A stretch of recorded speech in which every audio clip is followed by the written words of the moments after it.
Tvoje srdce průměrně za život přečerpá až 200 milionů litrů krve. Za takový výkon by se nemusela stydět ani benzínová pumpa.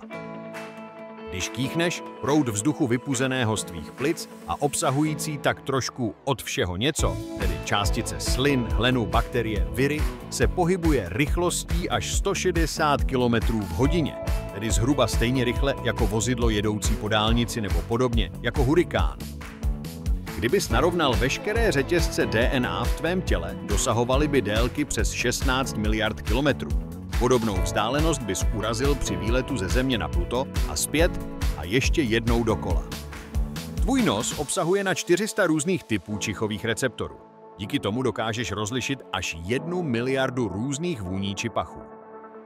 Že otisky prstů jsou jedinečné pro každého člověka už možná víš, ale věděl jsi, že zrovna tak jako prsty má svůj unikátní otisk i tvůj jazyk? Když se bojíš, všimneš si možná něčeho, čemu lidově říkáme husí kůže. Ve skutečnosti jde o obranný mechanismus, který jsme zdědili po našich předcích. Jejich srst se při strachu napřímila, aby vypadaly větší a zastrašili tak protivníka. O toto napřímení se starají drobné svaly s názvem arrector pili. Za ideálních podmínek můžeš vidět plamínek svíčky až na vzdálenost 2,7 km. Tyto podmínky ovšem v moderní době a uprostřed civilizace těžko najdeš.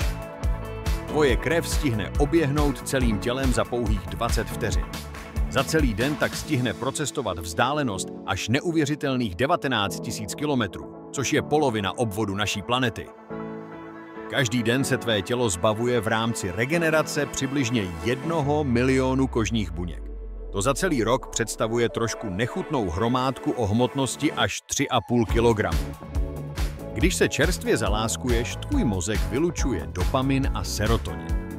Ty spolu tvoří velice příjemný koktejl, díky kterému se ti celý svět zdá úžasný.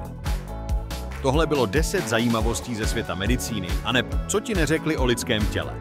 Dej like, odebírej a napiš nám, jaké zajímavosti a fakta bys tady rád viděl příště.